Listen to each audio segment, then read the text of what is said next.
Is audio fine? Okay, awesome. Let's get started. Welcome to Nourish by Spinneys, the podcast which promises to inspire you to eat well and live well. I'm Devina Divecha. And I'm Tiffany Eslick. Welcome to a space where we hope to nourish your heart and soul. On this show, we chat with leading players in the food community, from farmers to foodies, as well as health and well-being experts. It's all about engaging conversations and fresh ideas. Happy New Year, Devina. Happy New Year, Tiff. We're kicking off the year with Chef Faisal Naser, who launched his restaurant Lento first in Abu Dhabi in 2020 and followed it up with one in Dubai last year, which is where I sat down with him. He also made a simple yet hearty prawn pasta for us. That sounds delicious. And the space itself sets quite the scene, doesn't it? Mm-hmm. With the little DJ booth and the vinyl records. What's the story behind all that? Yeah, so hip-hop music in particular has been a really big influence in his life, and he wanted that to be reflected in his space. It was interesting when we walked in, he first switched on the music while we finished setting up. Are these all your records? Yeah, they are my records. And I actually put the more relevant, like the people really recognize and like be excited when they see it. I have more like the rare stuff and like singles and stuff like that at home. Like so people get happy and think because I know this one. Yeah. And they're quite like classics, right? Like they're classics. So I kept the classics here so people know them. Yeah. And is that the kind of music you play there as well? Yeah, that's the kind of music we play here. And I have a different playlists. So like morning, afternoon, it's like more hi-fi, low, chill, hip-hop, the jazz, a little bit reggae. And then it goes as it gets later. I can't remember what music was playing when I came here. Yeah. No it's idea. like I'm still training my staff to when I'm not here just to put the right list. Sometimes we try to like when we have an event or something we get freelance DJs to come in. Oh, nice. Oh, very cool. Because it looks cool. Everybody has a double turntable mixer. Everybody's using them these days and it looks cooler. So I'm thinking like maybe I will replace the old DJ thing, the mixer, and put the actual old school mixing. Oh, very cool. Yeah. So I think for people who haven't been here or don't know you, let's talk a little bit about kind of how you got to where you are. How did Lento come to be? Why did you get into the food industry? Cooking has always been a hobby to me, and I had many other hobbies. So I was into music and also drawing. Yeah. Since I was a kid. And when I got to cooking, I thought it was just another hobby that I'm gonna, because I keep jumping from different hobbies. Yeah. So when I went to England, I decided to do my university degree. I didn't want to live on takeaway food because I don't like it. Still don't like it. I still don't do it. We don't do delivery at Lento. Right. So I decided to take it a little bit more seriously and got a couple of cookbooks and got into it from 2005, 2004. That was the time. And then I said, let me see if it's just another hobby. And then I went to the kitchen, like as a part-time job. And I didn't feel the time there. Like time was flying. I thought that is something I quite enjoy, even though it was a little bit tough. And I didn't do the cool jobs early on when I was a student, like just like chopping some vegetables. I was like, if they gave me a knife, I would be really happy. So it got from there. I took one short culinary workshop. I would say it's not a workshop, like a 3 months. Right. Yeah, like a short course. Yeah, very short course. And I took it from there. I love the idea of bringing my friends together to try my foods, especially the one that kind of missed home. The Arabic people, they come, they try my Arabic food there. But then I said, let me just widen it up a little bit and try to do different things. So I went and lived just above the market at Leeds in England. Is that where you did your university? Yes. Okay. Yeah. So I love that. I mean, I was just going down to the market, see the auctions they do on truffles or a nice piece cut of beef or whatever. So I love that. And it was a hobby. It was a hobby for a long time. Came here and I got an office job, but that hobby just kept growing. Like on the side. On the yeah, side. Yeah. So it was like a side hustle. Yeah. So I went to the social media, tried to show off a little bit of my skills, teaching people how to cook and stuff like that. Did some workshops, and I went to consultations where I started to learn about restaurant problems super early on. But I actually saw like the restaurants that are failing. I saw the beginning of restaurants, so I was doing that. Got all the knowledge. I could have opened Lento 10 years ago, maybe, but I took my time, and that's why it's called Lento. I'm taking my time. Lento is slowly. And also I say I like what time does to food. Okay. So what time does the food? What does sourdough? What does a nice chicken stock? What does fermented pickles or aged wine? Well, what do they all have in common? Yeah. It's time. Yeah. They all take time.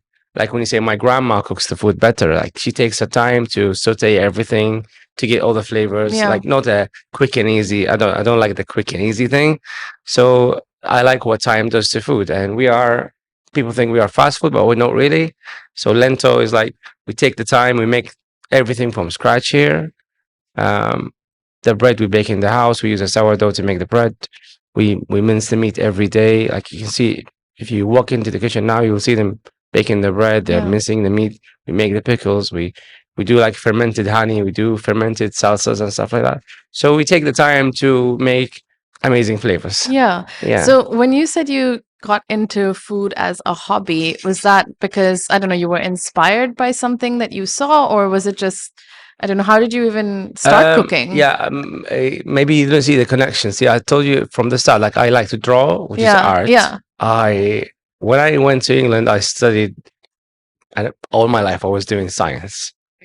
So I studied genetics, and I see in cooking both. Like I can see the art part of it and the science of it, and it's just like I like to get into reading these books that really talk about the complexity of flavors and like or the baking books. It's all like chemistry. Yeah. So like it's for me it's like a walk in the park when I read these kind of books, and also I see a lot of art in combining flavors in creating a beautiful dish. So it just pleases It's like me. a marriage of science and art for you. Yeah, almost, and it brings people together. Like it's like the first spark that kind of got me to cooking, I would say, when all my colleagues or the Arabic students, or let's say Khaliji students, they were really gathering and like to in my little flat there to try my food. That was like they felt like homesick and they want to have food from home. What did you used to make for them? The classics, like the stuff that we cook here, like Emirati majboos and stuff like the Kuwaiti majboos, the Emirati majboos, or like the Khaliji stuff, the food that we eat in this region. Yeah. Like rice and chicken, like big portions and stuff like that. So yeah. I can just imagine a filled up flat right now with everyone just like sharing exactly, the food. So and then because I used to change my accommodation every year, and then there was a fight between my friends, like who wants to stay, like to share a flat with me, because then they get access to the chef making all the food. Exactly, so I'm staying with you next year, like we're gonna stay, like I'm gonna stay around. So so that was the first spark. But then as I got into it, I saw a lot of things kind of that it gives me joy. It gives me joy. You know, you said you waited for a while until you opened Lento. Why did you wait? And also, why burgers? Exactly. So yeah, my answer is gonna have I'm gonna answer both in one. Yeah. But I was thinking like way ahead. I was thinking like if I'm gonna open something, it has to be upscale or fine dining, or not. I have to really show off. Like it's all about showing off, proving to other people like I can do it. But then to be able to open something like that, it needs it needs big investment. You need amazing team, like big chefs around you. You need the space to do that. You need the the right kitchen, it's a big investment, something that I couldn't really afford. And also I was a bit worried, like if I do something really upscale 7, 6 years ago, like people wouldn't get it, right? So I was waiting and waiting, like, for the right Right moment. time, yeah. Okay. But then I say, well, why am I just like really complicating things? Let me make something people cannot hate. Everybody loves a burger, but let me make it my way. So like, and that's the idea. It's like, I always say, if you have a concept and you're really stubborn about it, don't be so stubborn. Like, do a 50-50, do 50% you, 50% them. And then slowly you can increase the you. Yeah. You know what I mean? Yeah. So that's the idea. It's like, let's make something really simple that can't go wrong. I know there's a huge competition in the burger scene, but let's just try. And everything that's meant to be that's meant to go right went right when I opened. So I thought, let me just try. It's just something small in Abu Dhabi. People. When did it open? Sorry. It was 2020 October. Okay. Yeah. Like right in Yeah. COVID time, Yeah. and everybody was thinking I was crazy and I was brave, but it's not the case. Like I didn't have a choice because I started the construction of the place before COVID, and I was just waiting. And I said, let's just open. Let's see what Yeah. happens. And maybe I got lucky because it was in Abu Dhabi, COVID time, and there was the border, and people couldn't be asked to go to Dubai because of how many tests they had to do. Yeah. And so they were looking around, like, who's this crazy guy who's opening in the middle of COVID time, like in Abu Dhabi, you know? So I got the entire people of the capital to my restaurant. It's a captive market. So yeah, it's like we got sold out for 6 months. That's brilliant. Yeah, until Ramadan.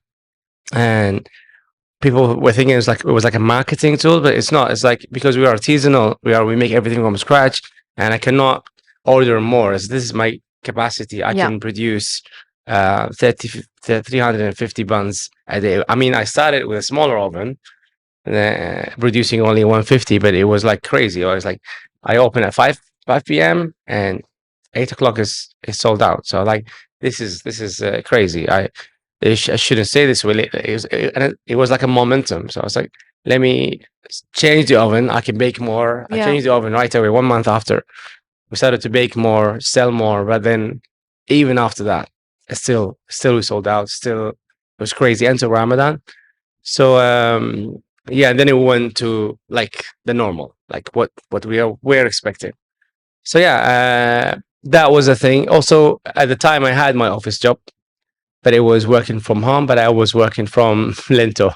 Okay. So, yeah, I'm saying that now. I left the job anyways.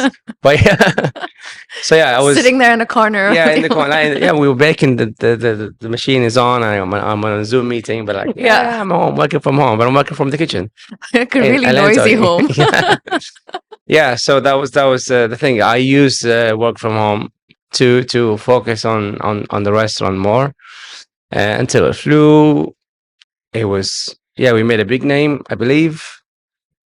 And yeah, then Lento Dubai came, and I thought maybe it was the time for me to quit my job and look after my babies. Yeah. 2 Lentos. Yeah. That's it. We'll continue our conversation and tell you about what Chef Faisal cooked for us right after this short break. Chicken porridge. A little bit of tomato, or actually a lot of tomato sauce.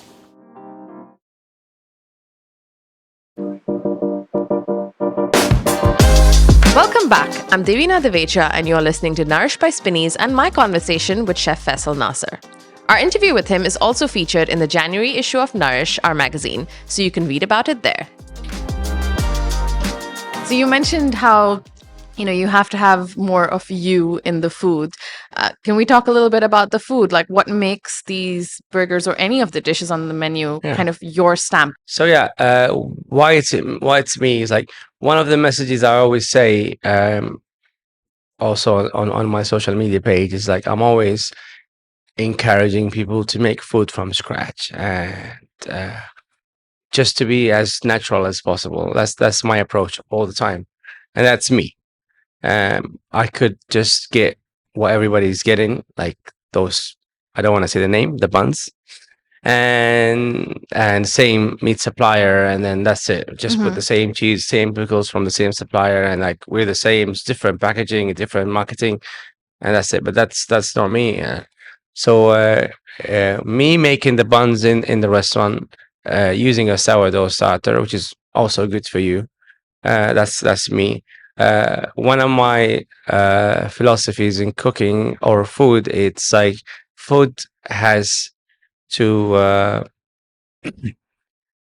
not just taste good, but then you shouldn't feel bad after eating it. Yeah. So it has to be lighter on your stomach. Like it has to take it, and that's why I use grass-fed beef in the restaurant. Even though some chefs would argue with me, like the grain-fed beef is more flavorful, but I say, yeah, it could be more flavorful, but I think it's just natural that cows eat grass. Yeah. That's nature. so that's the idea. Is like and then we make everything from scratch. The sauces, the pickles in the restaurant. We make our own spices. We have a dehydrator. We dehydrate some mushrooms and make a like a umami spice powder out of it. So we try to make everything, even the fries, triple cooked. We use fresh fry. It's quite painful to my staff sometimes. They say just let's get the frozen stuff, it's easier. Like, but no, every day we get the whole potatoes, we peel them, and it's a big quantities. Like we're not talking about when we sell like in some finer restaurants where they give you 3 pieces of chips and they call it triple cooked. No, it's like a bigger quantities, and we need to make it every day. Yeah. So that's one, and I'm very stubborn about it, and like not gonna change that. And also me not doing delivery as well. Like I say, we do a lot of work to reach this quality, and I don't want that quality to go down in a delivery bike. Yeah. And so I say, yes, if you want to enjoy a burger, you have thousands of options online to order. But like if you really want to enjoy one, like come to Lento. That's the idea. So that's my niche. Like, I'm focusing on that. Yeah. And let's talk a little bit about sustainability. I know, like you've been talking about, you like to use a lot, or not a lot, all of an ingredient as much as possible. So what does sustainability mean to you, and how do you incorporate that in the restaurant? Well, sustainability to me means to use local produce as much as possible. And like now when I go to a restaurant and they tell me, oh, we get this from France. Like yesterday I went to a restaurant and they tell me this tomatoes comes from France. And I say, why France? We have this here. You get it from here. It's Helium tomatoes. Like I know some gardeners that I know some local farms. Yeah. They give it to you. Well, why don't brag about bringing tomatoes from France? We have it here. So yeah, to use local produce to minimize waste. We try to use everything here in the restaurant. Like I don't go into details, but for example, anything that is like about to go off, like we can dehydrate it and turn it into a powder and use it as a spice. For example, spring onions are amazing. We just char them. Like spring onions, when they start to go, start to wilt a little bit, we just char it, dehydrate it, use it as a spring onion powders, and it's an amazing, like for any spice rub you want to make. So that's the idea. I try to use everything in the kitchen and minimize waste as much as possible, and to use local ingredients when I can. I wish we have Wagyu beef in the UAE, maybe in the future.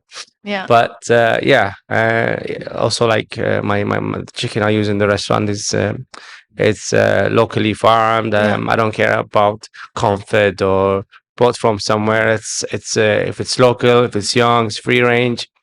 That's us. Do you feel that responsibility a bit more because you are an Emirati chef as well, in terms of being able to push local produce and, being able to showcase what is available locally? Because there is, like you said, there is a lot. Yeah. it is a responsibility, Yeah. and we have a responsibility to educate Mm. diners as well. I know they may not have a big interest if we tell them this is locally, whatever, but like we need to educate them about the Yeah. importance of No, I think, I using mean, local. especially I would say over the last couple of years, I feel like people do care a lot Yeah, about where the produce comes yeah, from. You yeah, know, I know a lot of people who definitely, their ears perk up a bit when I say, hey, there's this place, like it's like a local chef, or, it's local produce, and, yeah, and they're like, okay, let's try it. Because I think a yeah, lot of people who do care about food, yeah, um, want to know that they're being responsible as well. yeah, I think, yeah. yeah, Yeah, definitely. I know it's better than before, Yeah. Oh, yeah. and it needs more education as Yeah. well, especially to the local customers as well. Mm. Like to be excited about Yeah. concepts like that. Yeah. So, can you tell me a little bit more about the dish that you're going to be making for us today and why you picked it? Okay, you've asked me for something simple. Um, so yeah, usually people think my recipes are complicated, but they're not. Like they are as simple as I can make them. So yeah, this is something I made when I was a student. Like it's one of my earliest dishes to make. Yeah. But like when you have one dish and then every time you make it different, it keeps getting better and Yeah. better. So that's what I'm making today, which is like a prawns and with chili and garlic and like a spaghetti. Hmm. Like a pasta, or let's say you can make it with pasta. So yeah, the idea here, I'm using local prawns, and there's almost no waste. So I'm using the entire prawns to get extra flavors, and and then it's easy to eat. So like I'm not gonna keep the whole prawns in the pasta. I don't want you to be peeling anything, but then I'm gonna use the shells and the heads to and grind it with the sauce, and then to get a lot of flavors back into the sauce. So yeah, I'm using everything, and it's flavorful. It's nice. It's a hearty dish. I love it. Yeah. No, Yeah, that sounds amazing. I yeah, cannot wait to see you yeah. make it. What is next for you and the Lento brand? Is it, are you thinking more restaurants? Are you thinking something different? What's on the plate?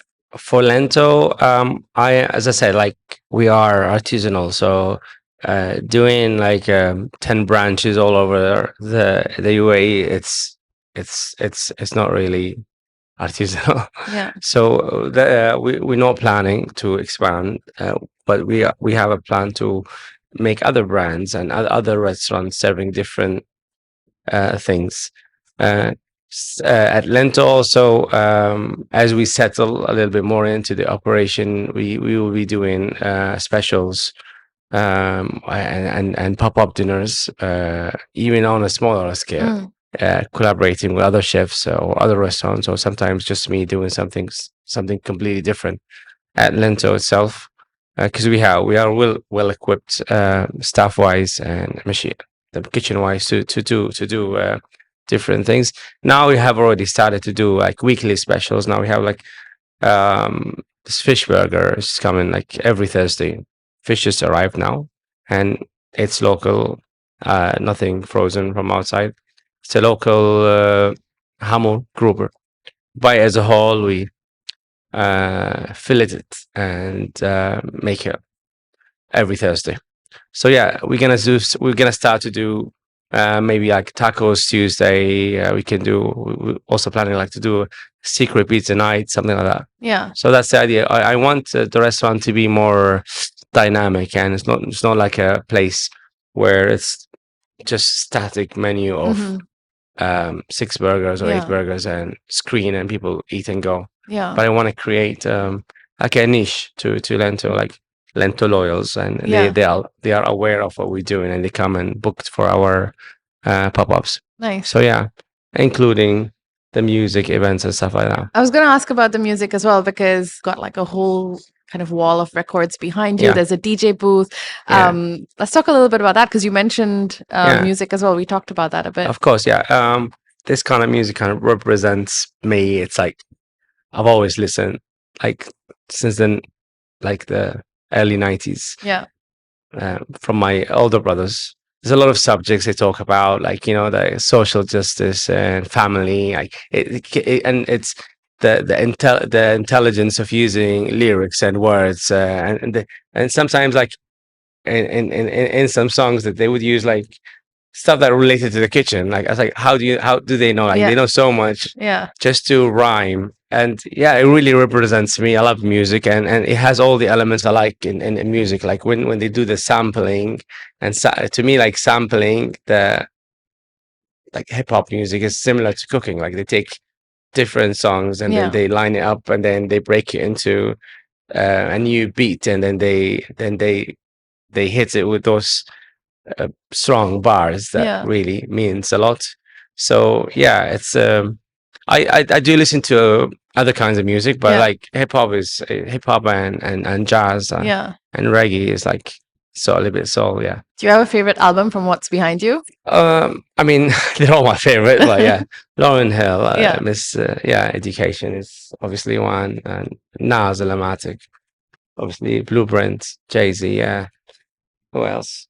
All of them. Ready to Die, of course, yeah, all of them. Yeah. Nipsey's. You mentioned fish a few times, Yeah. and obviously we do have a lot of local fish as well in this Yeah. region. Really nice. And I'm fighting for a restaurant to use to use local more. fish. That's You amazing. don't brag about your salt or lemon salt from France. Yeah. Don't. Yeah, no, we're here to Yeah. support that. Yeah, Love it all yeah. local. It's great. Yeah.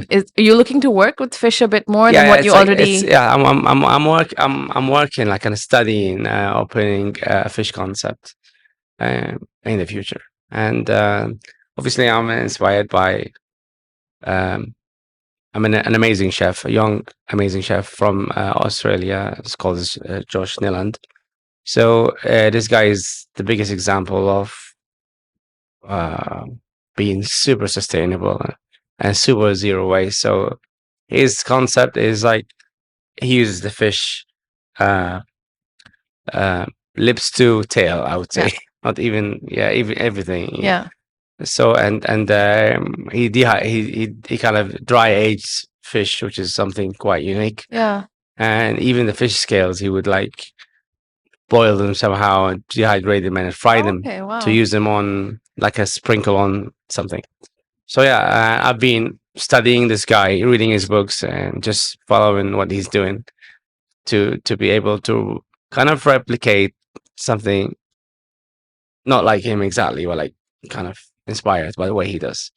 So yeah, I'm really well amazed by what he's doing, and yeah, that's something I'm working on Oh. the side. Looking forward to that as Yeah, well. yeah. You mentioned cookbooks when we started this conversation, and kind of how you enjoy reading about kind of Yeah. science and chemistry. Do you have a favorite book, like a cookbook I mean, at yeah, the moment? when it comes to science and chemistry, obviously everybody.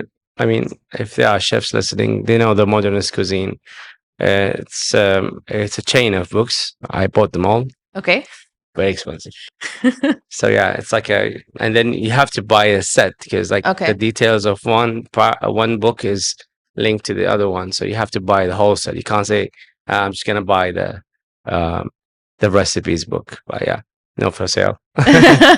So yeah, Nice. yeah, And then there's a question we ask all our podcast guests, which I'm going to ask you. yeah. What is it that nourishes your soul? What is it? Like, is it food? What? It can be anything. Anything. It doesn't have to be food. It Yeah, could be I mean, food, it could be has to music. be. It I don't has to know. be. Nice meal, nice music somewhere outdoors with the loved ones. Awesome. Well, thank you for taking the time to talk to me today. You're welcome. Shall we get Welcome. cooking? Yeah. Well, we got to see both the creative and a bit of the geeky sides of Chef Faisal in that one. Yeah, he was quite detailed about what he does, whether it's research into new techniques or even when he was making the sauce, and explaining why a specific proportion of pasta to water can make a difference. Choose the kind of rough pasta, like rough texture, because it holds the sauce better. There's a pasta boiling rule. Use plenty of water. Lots of water, it's not going to be sticking because the starch is going to be all over the place. But if it's less water, it's going to be starch will be concentrated, so it's going to make it sticky. No need to wet it with olive oil. Be generous with the salt. So there's a rule that says for 100 grams of pasta, you need 1 liter of water Okay. and 10 grams of salt. Okay. So 10 grams salt, 100 pasta, 1 liter Right. water. Okay. 200 grams, 2 liters. Yeah. 300 grams, 3 liters. This episode was brought to you by Spinneys and is hosted by me, Devina Divecha, and Tiffany Eslick. We're produced by Chirag Desai, and artwork is by Michelle Clements and Jihan Yusuf. You can follow Spinneys on Instagram, Facebook, and TikTok for more, and visit us at spinneys.com, where you can shop for fresh produce and a variety of local and exclusive products. We'll be back in 2 weeks with our next episode, talking to foodie, artist, and alchemist Nakhla Taba. See you then. Explaining why a specific portion. I started purring there like a cat. I was like, why not? My cute geek.